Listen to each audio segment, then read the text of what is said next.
Life still server মাইনক্রাফটের এমন এক দুনিয়া যেখানে প্রো প্লেয়ারদের রাজত্ব চলে আর নুবদের হতে হয় বলি না হয় ব্যান।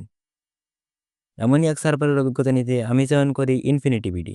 আমি কি পারবো এই সার্ভারে টিকে থাকতে? হতে পারবো কি সব থেকে স্ট্রং অ্যান্ড রিচ প্লেয়ার? জানতে হলে সাবস্ক্রাইব করে সাথে থাকো। Let's start the journey. সার্ভারে জয়েন করার পর পরই আমাদেরকে কিছু আয়রন স্টাফ দেওয়া হয় সার্ভাইভ করার জন্য। অ্যান্ড সবগুলোতেই বেসিক এনচেন্টমেন্ট লাগানো আছে, লাইক এফিসিয়েন্সি 2, শার্পনেস 2, ইটিসি। তো সার্ভাইভ জয়েন করার পরে আমি প্রথমে এদের স্মোটা দেখছিলাম। তোমাদের জন্য ভিডিওর লাস্টে এর একটা সিনেমেটিক শট রাখছি, তোমরা ওখান থেকে দেখতে পারো। অলসো সার্ভারের যাবতীয় ইনফরমেশন ডিসক্রিপশন অ্যান্ড পিন কমেন্টে মেনশন করা আছে। এনিওয়েজ, সার্ভার পোর্ট করে আমি যেটা কি পেয়েছিলাম ওইটা দিয়ে আমি ক্রেট ওপেন করি অ্যান্ড এক্স শাবল অ্যান্ড এটা শর্ট পাই।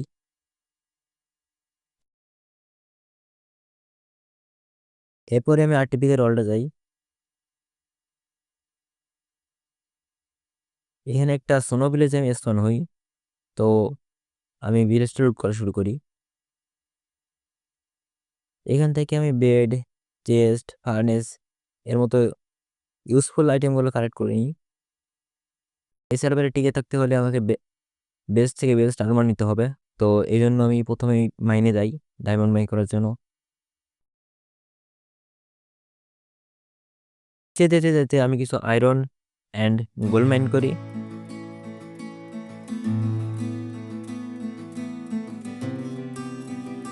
এরপরে বেশ কিছু ডায়মন্ড মাইন করি।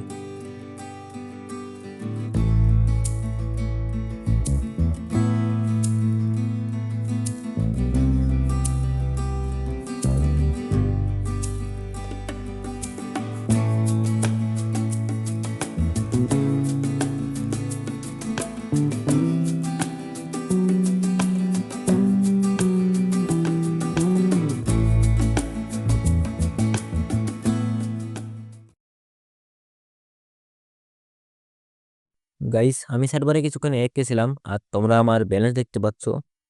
আমার কাছে প্রায় 400টার মতো শার্ট আছে। তো যেহেতু এতগুলো শার্ট আছে, আমি 10টা হার্ট কিনে নিই অ্যান্ড ওগুলি কেউ করি। এরপরে মাইন করতে করতে আমি একটা ট্রায়াল চেম্বারে চলে যাই। এনিওয়েজ, এরপরে আমি স্পনারগুলো ক্লিয়ার করা শুরু করি।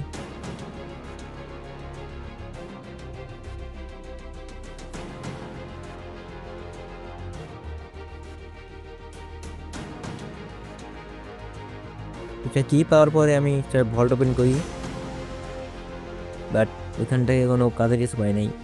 আমি ট্রাই করেছিলাম যাতে একটা অমিনাস বোতল পাওয়া যায়, কারণ এটা থেকে আমি বেশ নিতে পারবো।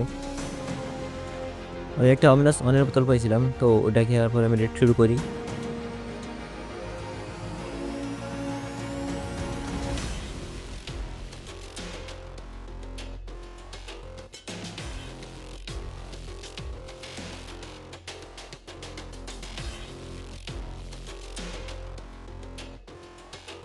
বাট পুরো ট্রায়াল চেম্বার ডিবিট করার পরেও আমি কোনো অমিনাস কি বা বেটার কোনো লুট পাই নাই, সবই ছিল ফালতু।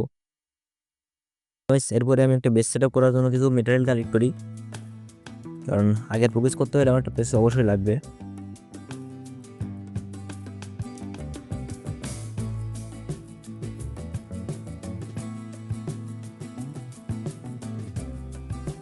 অলসো আমি কিছু কাও মারি লেদারের জন্য, এজারিং টেবিল বানাতে কাজে লাগবে।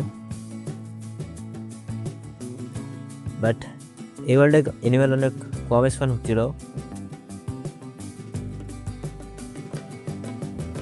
তো আমি ইনপুটটা লোকেট করি।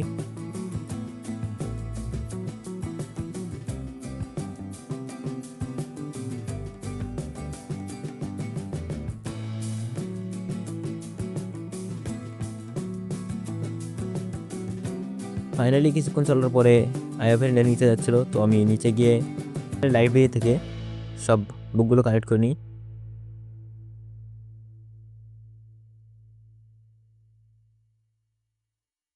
এখানে দুইটা লাইব্রেরির পুরোটাই আমি খালি করে দিই।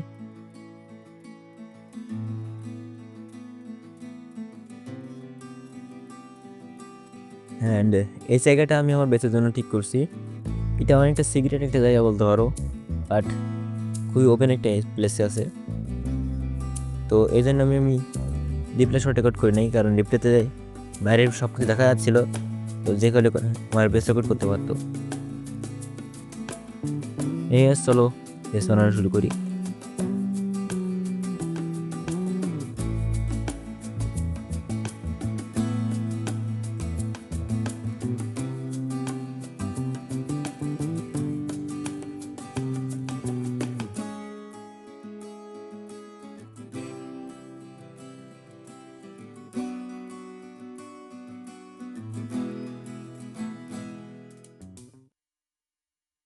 তো ফাইনালি আমার বেস বিল্ড করা শেষ হয়ে যায়।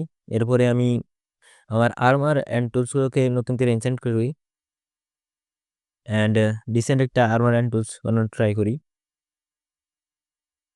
সব থেকে আমি কিছু স্কেলেটন স্পেলার কিনে নিই এক্সপির জন্য।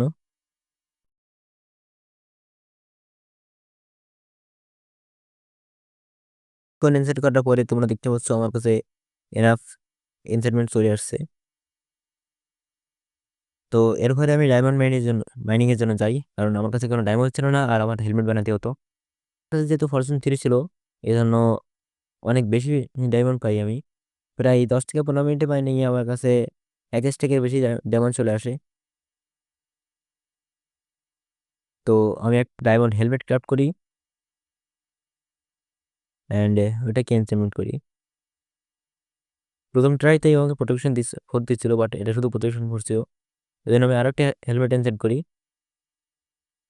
অ্যান্ড দুটিকে কম্বাইন করে দিই। তো বলতে গেলে এখন এই সার্ভারে আমার কাছে ডিসেন্ট একটা আর্মার আছে, বাট এটাকে এখন আপডেট করা বাকি আছে। এখন অনেক এনচেন্টমেন্ট লাগাতে হবে, নেতারিট আপডেট করতে হবে, নেস নিতে হবে, এগুলো পরের ভিডিওতে করবো। তো তোমরা এনজয় করো ওই সার্ভারের অসাম একটা রিপ্লে সিনেমেটিক শট।